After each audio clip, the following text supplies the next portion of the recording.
Hello everyone, আসসালামু আলাইকুম। কেমন আছেন সবাই? চলে আসলাম অ্যানাদার ব্লগ নিয়ে। তো আজকে আমি খুব মজার তিলের কালোজাম মিষ্টি তৈরি করে দেখাবো। তো এই তিলের কালোজাম মিষ্টিটা খেতে কিন্তু দারুণ লাগে। আমার সাথে থাকুন, দেখতে থাকুন তিলের এই কালোজাম মিষ্টিটা আমি কিভাবে তৈরি করি। তো নিয়ে নিব মেজারমেন্ট কাপে 1 কাপের মতো ময়দা, দিয়ে দিব 1/3 কাপ গুঁড়া দুধ, দিয়ে দিব হাফ টেবিল চামচ বেকিং পাউডার, দিয়ে দিব হাফ টেবিল চামচ বেকিং সোডা, দিয়ে দিব 2 টেবিল চামচ ঘি,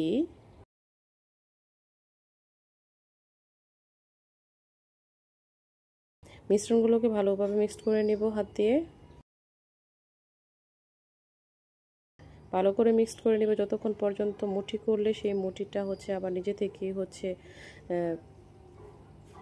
ভেঙে যাবে, ওরকম ওই পর্যন্ত ভালো করে মিশ্রণগুলোকে মিক্সড করে নেব।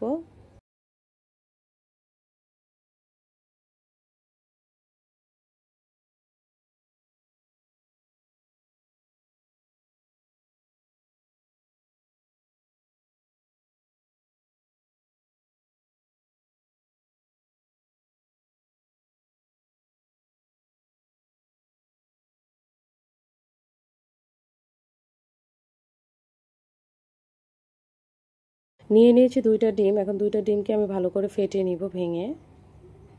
আজকের এই মিষ্টিটা তৈরি করতে আমার 2টা ডিমের মতোই লাগবে।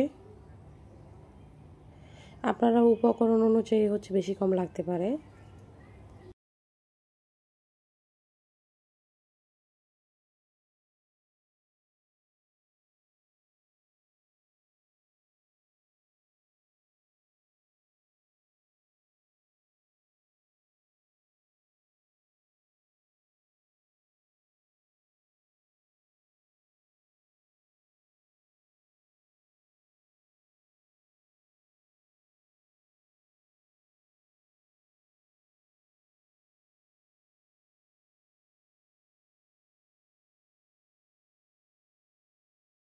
ডিম ফেটে নেওয়া হয়ে গিয়েছে।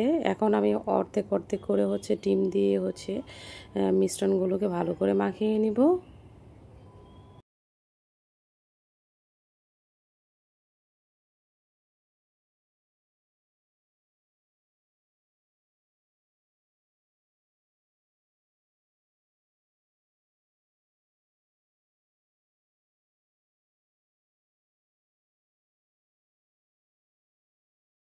মিষ্টির এই ডোটা তৈরি করতে আমার একটার আর অর্ধেকটা ডিমের মতো লেগেছে। আপনাদের উপকরণ অনুযায়ী বেশি কম লাগতে পারে।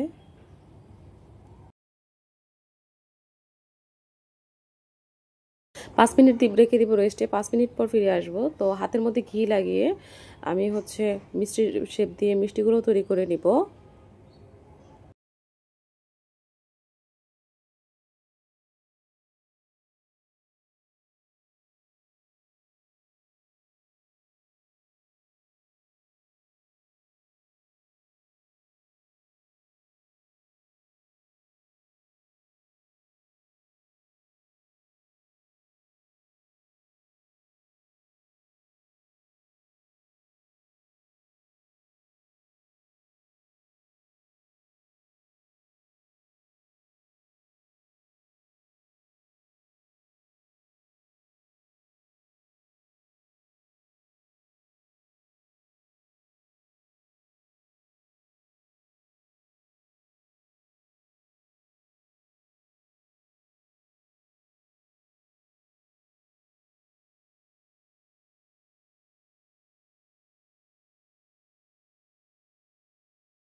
মিষ্টির শেপ দিয়ে মিষ্টিগুলো তৈরি করে নিয়েছি, এরকম শেপ দিয়ে। আপনারা চাইলে অন্যরকম যে কোনো শেপ দিয়ে মিষ্টিগুলো তৈরি করে নিতে পারেন।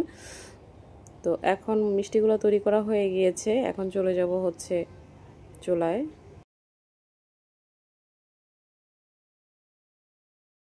চুলার মধ্যে একটা প্যান বসায় দিয়েছি, দিয়ে দিয়েছি 1/3 কাপ দিয়ে তো প্রায় 3 কাপের মতো হচ্ছে চিনি, দিয়ে দিব সেম কাপ দিয়ে 2 কাপের মতো পানি। চিনি শিরাটাকে খুব বেশি ঘন করা যাবে না, খুব বেশি পাতলাও করা যাবে না, তাহলে মিষ্টির মধ্যে চিনি শিরাটা ঢুকতে চাইবে না। তো চিনি শিরাটা ফুটে উঠলেই ঝাল করা হয়ে যাবে।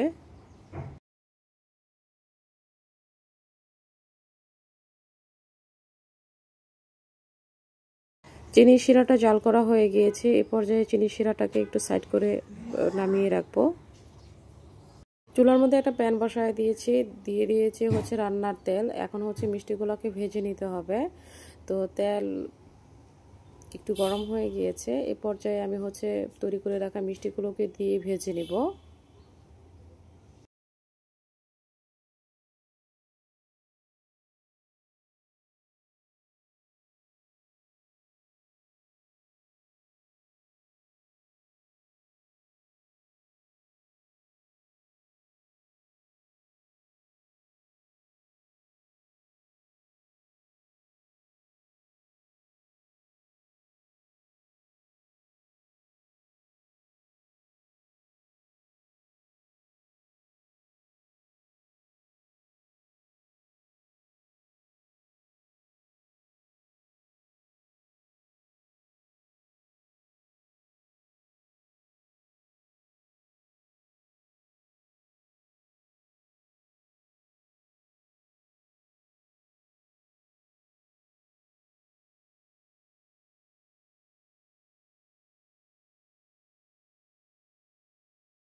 মিষ্টিগুলোকে উল্টে পাল্টে ভেজে নিতে হবে লালচে করে।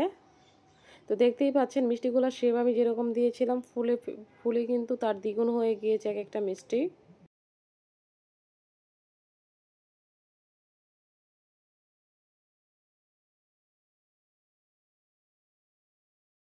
মিষ্টিগুলো ভাজা হয়ে গিয়েছে, এ পর্যায়ে তৈরি করে রাখা শিরাতে মিষ্টিগুলোকে দিয়ে দিব।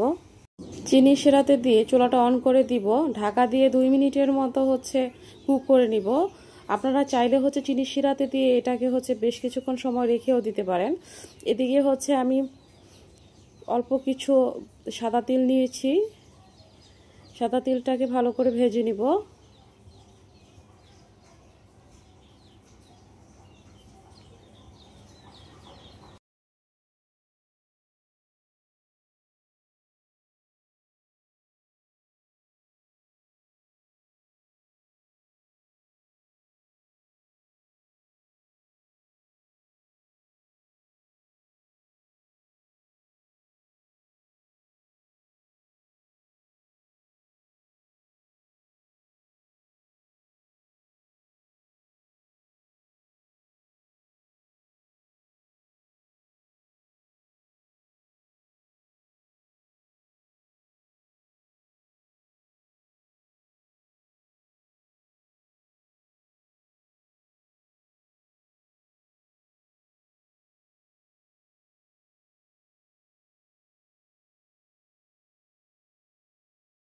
তিলটাতে যখন একটু লালচে কালার চলে আসবে তখন হচ্ছে তিলটাকে নামিয়ে নিব। তিলটা ভাজা হয়ে গিয়েছে, এখন আমি তৈরি করে রাখা মিষ্টিগুলোকে তিলের মধ্যে কুট করে নিব।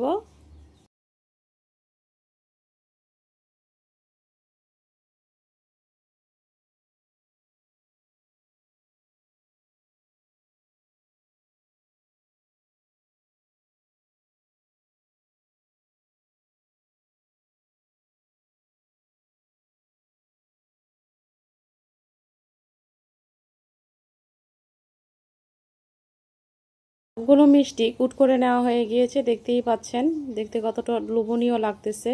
মিষ্টিগুলো দেখতে যেমন সুন্দর লাগে, খেতেও কিন্তু দারুণ লাগে। আপনারা চাইলে কিন্তু খুব সহজে তিলের এই কালোজাম মিষ্টিটা তৈরি করে খেয়ে দেখতে পারেন। তো তিলক এই কালোজাম মিষ্টিগুলো কিন্তু খুবই ভালো লাগে। যাই হোক, ভিডিওটি ভালো লাগলে লাইক কমেন্ট শেয়ার দিয়ে পাশে থাকবেন, আর অনুরোধ রইল চ্যানেলটি সাবস্ক্রাইব করে দেওয়ার। ফিরে আসবো এরপর কোনো একটি ভিডিও নিয়ে। সেই পর্যন্ত আপনারা সবাই ভালো থাকবেন, সুস্থ থাকবেন। টেক কেয়ার, আল্লাহ হাফেজ।